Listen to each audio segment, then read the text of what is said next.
Hey everybody, welcome to Pop Culture Philosophers. I'm Rockin Robbie Billups, and it's time for the weekly pop culture wrap-up.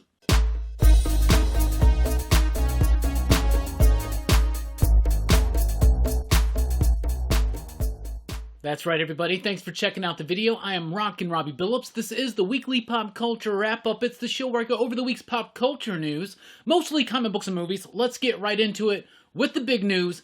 DC Comics completely pulls out of Diamond. Diamond Comics distribution no longer going to be supplying comic shops, the direct market, with DC Comics periodicals. This is big news. This is very, very big news. This completely effectively ends the 25-year monopoly that that Diamond has had on the direct market distribution. This is a big deal. It's pissing off a lot of people. It's pleasing a lot of people as well. People have been calling for the Diamond monopoly to end for a long time. But retailers are also mad because if you want to stock DC Comics, you're going to have to go through, let's hear it again, UCS and Lunar distribution, which we of course know is Midtown and DCBS. When the shutdown happened at Diamond, and DC went ahead and decided that they were going to go ahead and release comic books while other comic books weren't coming out, right? They went through these distribution methods. Some shops just completely didn't do it at all. Some shops did it, but they just did like a little bit of their order. They were waiting for Diamond to come back, and Diamond's coming back with DC, right? No longer the case. Starting in July, those comics are going to have to be purchased through UCS, which is Midtown, and Lunar, which is DCBS. And why a lot of retailers are pissed off about this is because that is their direct biggest competition. It would be like telling someone who runs a mom and pop small hardware store that they have to buy their product not from a distributor but through Walmart, right? Seems like a conflict of interest. I got a lot of thoughts. I see a lot of sides of this news. We'll be talking about that tonight on Rockin Robbie Live, of course, at 7 p.m. U.S. Central Time. So join us for that because we'll have lots of opinions to share. But this is big news. It's crazy news. So Diamond is DC completely done with Diamond. And we'll elaborate on that a little bit further this evening on Rockin Robbie Live. The Eisners for 2020 have been announced. And once again, they snub the hell out of Vault. They really, really do.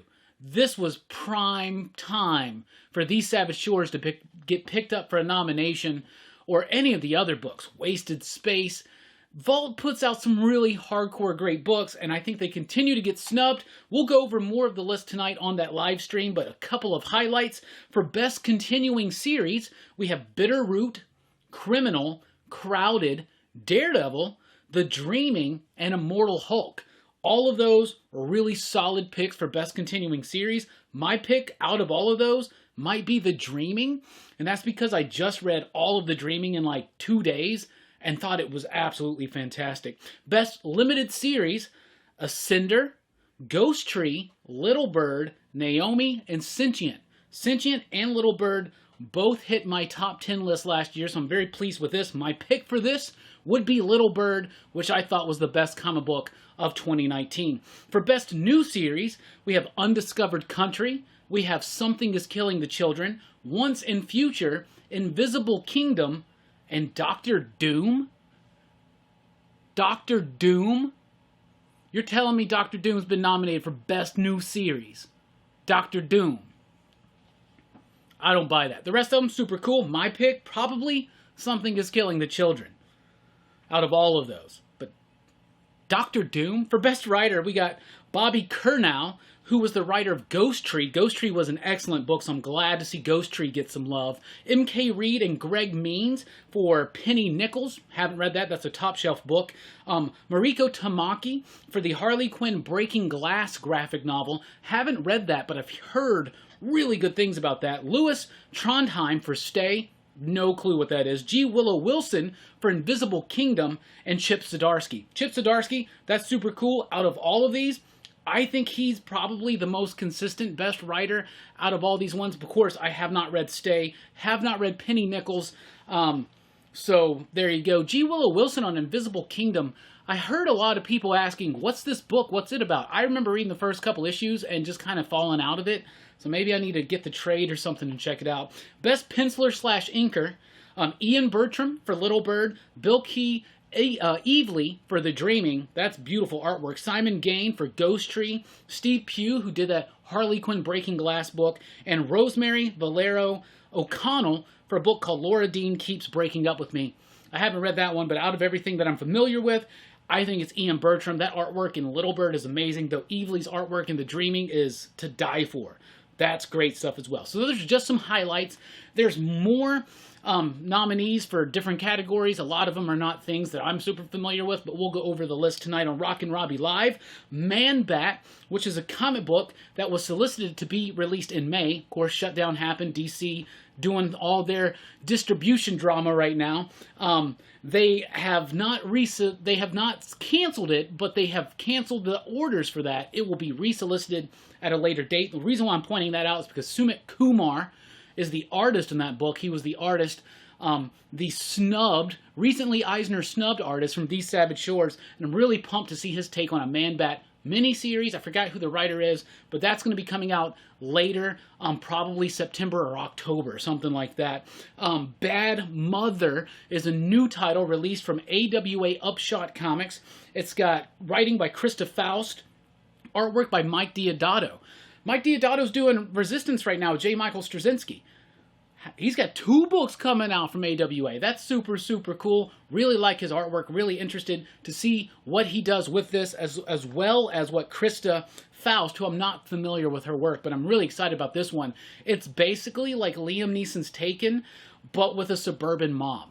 A suburban mom, her kid gets disappeared in mysterious circumstances. She goes out and tears through the suburban, the mystery, the backseaty mystery of suburban life. I don't know. It just seems really cool, especially with Deodato on the artwork. I think that's super, super cool.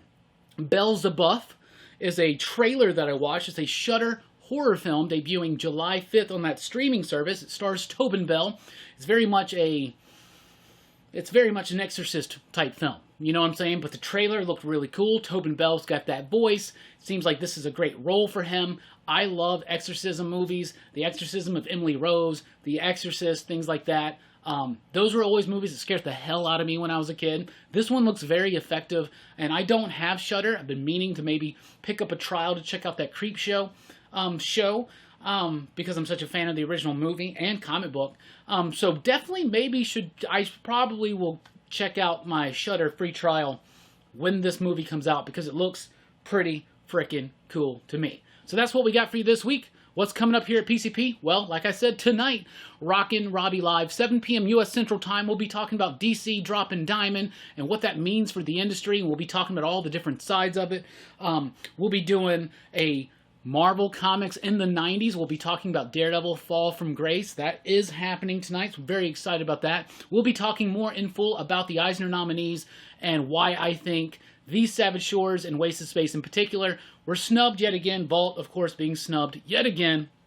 Let's just go buy a bunch of Vault comics to make up for it, right? So we'll be talking about that and a whole lot more, and we got some badass toy haul to show you tonight on the live stream because I just picked up some really good stuff, and I'm just going to give you a hint right there. So be sure to check out the toy haul at the end of Rockin Robbie Live tonight when we do show and tell. Because Street Sharks, baby. That's the only Street Shark. But the other stuff is probably even more badass than this Street Shark. It's the first Street Shark in my collection right there. Yeah, Street Sharks. Anyway.